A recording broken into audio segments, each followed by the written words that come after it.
Good day. How is everyone?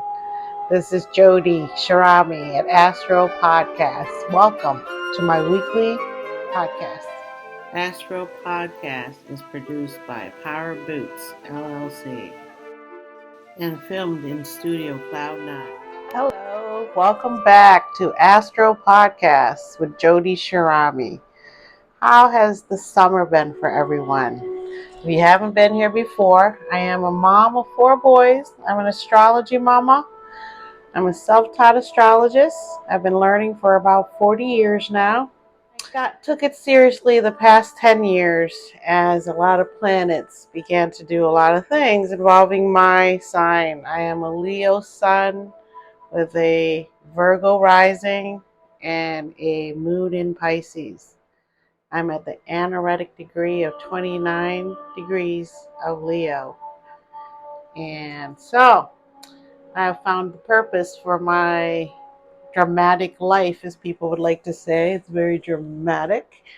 As a Leo, that goes without saying. That's what Leos are, dramatic. So today is September 26th. It's Tuesday. And at 8:30 a.m. Eastern Time, which is 7:30 a.m. in Illinois area where I live, the moon is void. It has left Aquarius where it was on Monday and Sunday, and it brought our emotional needs towards group activities, such as a football game. Why not go to a football game, right? That's a great group activity. As a matter of fact, Aquarius rules over football. They say that Aquarius is usually Aquarius rising, who represents Aquarius in real time. They are usually perfectly balanced to play football. And my 2 older sons play college football, and they're both Aquarius rising. So I have a lot of Aquarius. I have 3 Aquarius rising in my household. And I have not been here at all for Virgo season, I believe. So since I've been gone, we ended Leo season, but Venus is still in Leo. It moves into Virgo October 8th. So there we go. And Mercury had stationed into hibernation on August 23rd. So the outer planets are still napping. Mercury has awakened, and Mercury is in Virgo right now. And now the sun has moved into Libra. So basically, I've been gone most of Virgo season. And Virgo season came in with Mercury retrograde. And so basically, we've had a summer of a lot of introspection, what it is that our heart wants, what are our values. And since Venus had so many meetings with the outer planets that are all napping, it affected us collectively. The inner planets affect us personally, but when it meets up with an outer planet, it affects the whole world at the same time. So that's been happening, and you can see there's a lot of strikes. The auto workers union has gone on strike, and all these things have to do with Pluto moving back into Capricorn, and it woke up from its nap last week. And since then, there's been a lot more discontent with the institutions where we don't believe or trust in what they're supposed to do. A lot of people are really not interested in almost voting this time around in America, because it seems like everything is going to crap. So we have a lot of things we need to think about. And as October comes up, eclipse season begins. So this week, as we are in a moon void on Tuesday till 8:40 p.m. Eastern Time, when the sun moves into Pisces, we will begin to feel a little bit more emotional and empathetic towards each other. So hopefully that will help all the unions get what they deserve, which is higher pay, as 20% interest hikes in terms of everything costs about 20% more to live these days, your paycheck should also be increased by 20%, correct? Right? So these are the things people are always wanting and needing. And the world's become so volatile, a lot of people have quit working. A lot of teachers have quit working because the climate in school is so crazy. And that again goes to the moon in Aquarius. And that's what we've been talking about Sunday, Monday, about the unions, about these things. And then Tuesday comes in, the moon's void today. So we're going to be kind of up in the air about what's going on. How we feel, we don't really know. We don't know. So don't make any movements or judgment too quickly. And then as Pisces moon comes in on tonight, we're going to feel more empathetic, more able to sacrifice our own needs for others that are less fortunate. And that's going to lead us into the Aries super full moon in Aries. So what is Aries? Aries is the sun of Leo. Leo's sun exalted. Because the sun knows who it is. And in Aries, that is what we're learning to cope with, is our own identity and to reveal and serve that identity to its purpose. So with the sun opposite the moon in Aries, because the sun is in Libra, the south node. And this is a first full moon in the north node of Aries, opposing the sun in Libra. So we have peace, Libra, peace, war, Aries. Aries is ruled by Mars, but Mars is in Libra. That's ruled by Venus. So this full moon is a Mars full moon, but where's Mars at? Mars is over here, across the way in Libra, where it wants to think about things, to be diplomatic and not rush. Whereas Mars wants to rush, but Mars can't because its Mars is in its detriment. It's as far away from home as they can get, Mars. So what is this super Aries full moon going to do if Mars is over here kind of unable to do as much as it wants? Because it's kind of like stuck in mud, let's say. It's trying to run, but it's like so muddy. And Aries is up here, and the moon's in Aries at the north node, wanting the collective to reach for their identity, for them, to serve themselves what they need. Whereas Mars is meeting up with the sun in Libra, asking for harmony. So how are we going to work that out? And that's what the unions are doing against the corporations that they work for. They have to come together and be peaceful and mindful. Because the corporations ultimately would be more Aries in this situation where they'd only think about themselves. And the unions would be the people in Libra who are wanting fair wages for everyone. Equality, equality, equality. So what's going to happen as the week goes on? Let's see. Tuesday, we talk about that. And then Wednesday, we still have the moon in Pisces. So we're still going to be very loving and caring. And the reason that any of these things are happening is because the outer planets are having so many meetings with personal planets that we really need to understand what it means for us collectively and personally.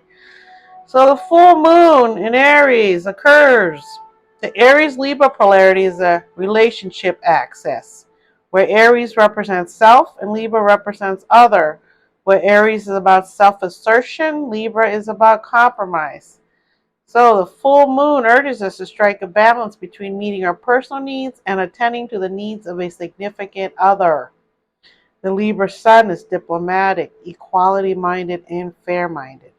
The Aries moon, however, values authenticity over tact and is energized by independent efforts. The full moon shines a light on this. So, and how's it going to affect us personally, right? Well, the moon is a personal, collective energy. The sun is a personal, collective energy. And the sun's exalted in Aries.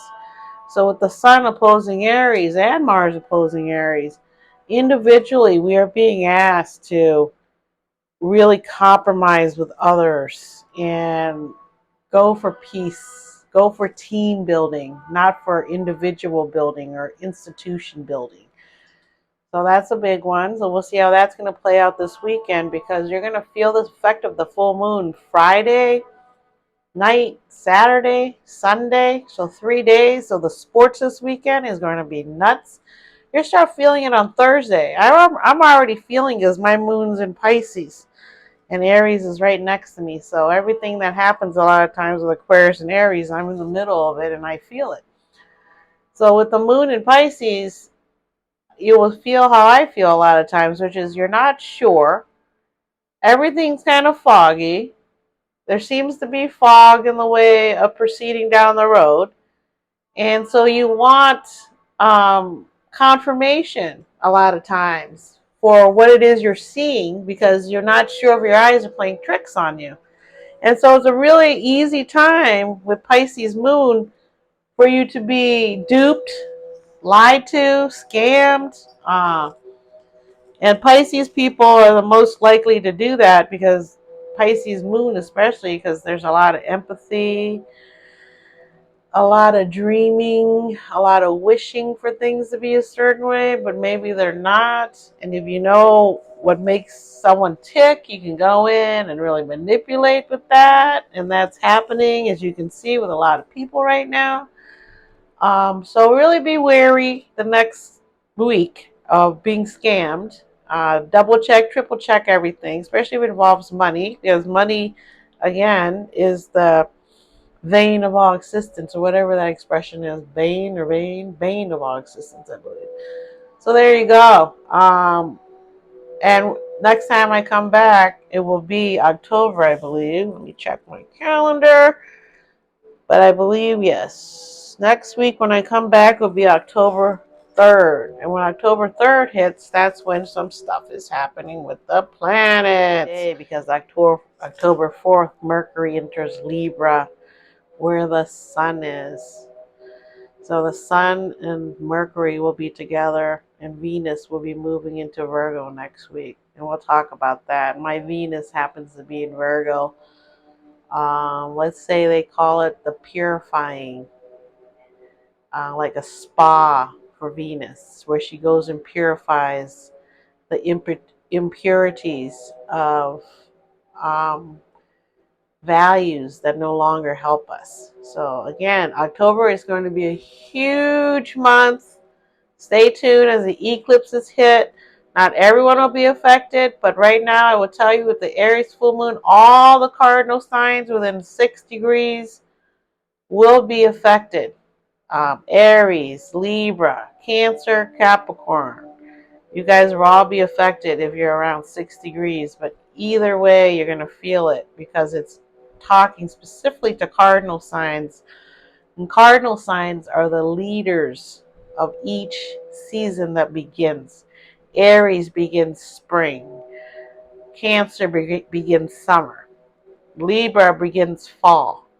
And Capricorn begins winter. So that's why they're the cardinal signs. They're the first to love the season they're born in. Aries loves spring, so they love baseball, right?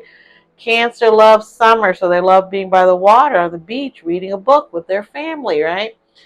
And then Libra begins fall, and in fall we go back to school. So we go back into a community where we must learn to be pleasant, tactful, not passive aggressive, right? As it starts to get cool. And then Capricorn comes in for winter, and the goat wants to climb that mountaintop. And at that mountaintop, there is snow. So there you go. Capricorn starts climbing up that mountain, and there's the snow, and that's winter time. And that's how all the seasons work. And those are the people that lead us into that season when they're born. Aries will be the loudest in spring. Cancer will be the most able to relax and laze around by the water. Libra will be the first to make sure that everyone gets along in a group, in a classroom, in a university. Capricorn will be the first to say, hey, it's going to get cold. Let's work right now and get our house ready for winter. Let's put on our, let's start getting our stuff ready. Make sure we got enough food, right? And that's what Capricorn does. They think about money and stuff like that. And that has to do with food, money, right? All of it has to do with food security and money. So there you go. I appreciate you if you've come back to me today and being patient while I took care of my family. My youngest just turned 13. He's now a teenager. So I have a teenager in the house again, a boy teenager. And my first son turned 28 the other day. And then my second son turned 26 the other day. And now we're heading to October. And there's no birthdays then, but we celebrate anniversary then, or our togetherness then as a couple. So October is going to be a huge month. The eclipses promise to bring abundance and a way to break free of limiting situations you may be in, whether it's relationships, careers, houses, friends, families that no longer serve you in an optimistic way. It's the time to cut ties, possibly, with those people. And I know for a fact that that releasing things is a chance to grow. Growing up in Thailand the way I have, with no father figure, and basically just moving around a lot, I've learned that when you feel sad about things ending, understand that it's another chapter beginning for you. When the time is right, you will receive what you ask for. But you must work for it. You must dedicate yourself to wanting something for it to manifest in your life. Just like everything else, you have to think about it. You have to work towards it. So this is where we're at as the new era begins. And some of us will make it, some of us won't. And I really want to share my insights with you that I've learned from other astrologists. And as an astrologer now, I feel like I can help you. If you need a consultation, you just want to text, just want to call me, please do. Just leave me a message. I will call you back. I'm available most days. And I really don't want to charge anyone. I just want to give you a connection and help you as much as I can. Being a moon in Pisces, I feel funny taking money for a lot of things. So you can always donate money for me to get a cup of coffee. That would be awesome. But otherwise, I'm back, and I will start my golden guest again next month. I've got a couple people in mind. We'll see how our schedules mesh. Hopefully it all works out. I'm also started a production company called it's called Power Boots LLC. And it's a TV, film, and podcast production company. And I will be producing another podcast soon for someone else, which I hope will go well, and hope you guys will tune in for that. As far as my podcast goes, I'd love it if you liked and subscribed to me on astropod_cast on YouTube, also on Instagram. I'm also on Threads, and on Twitter I am known as Jody Boots, but you will see me there also. So I really appreciate you guys and all my subscribers that are still there and hanging in with me. I have a lot more to talk about. I'm going to do more little videos like I've done recently. When I think you could use the help understanding why things may be confusing, what opportunities may be coming up, the solar downloads and everything that's going on with the light from the universe coming down to us has been causing me headaches. And that was another reason I took a break, was I wanted to see if I didn't think about this for a while, how much I would think about it. And I ended up thinking about it quite a bit. So I know I really love astrology, which I knew before, but now it's confirmed that I love the podcast also. And that was another thing with Venus falling asleep in Leo, was me trying to figure out what was making me happy, what wasn't making me happy. And my podcast makes me happy, and I love sharing with you guys. And I ran into a bunch of people back in Boston, and I appreciate you, Aunt Edie, for listening to my podcast, and I hope you continue to. It makes me so happy. I don't know how to manifest my thank you besides this. So thank you so much. And to anyone else who wants to talk, come on over. I really would love to talk to you anytime. I'm available. So thank you so much for being here today, and I will be here next week, and maybe a little something on the full moon. I might just pop something in there, so keep an eye out for that. And I usually release it on my Twitter, my Instagram account, and sometimes on YouTube's in the shorts, which I'm going to be doing more, but they're in my shorts or they're in my regular area of videos. Just go look at videos and you'll see all my videos. Okay, so thank you again. I'm Jody at astropod_cast. I'm in Studio Cloud 9. I've rearranged my room a little bit so that when I have guests over, they can actually sleep over in that area where I used the podcast. So I have a bed over there now. So I moved my desk over to this little desk nook, which was meant for the desk anyways. And I've got a little watermelon dream going on with my wallpaper here. So thank you. I appreciate you. And God bless you. And I will be here next week. Okay? Thank you. Lots of love. Love you.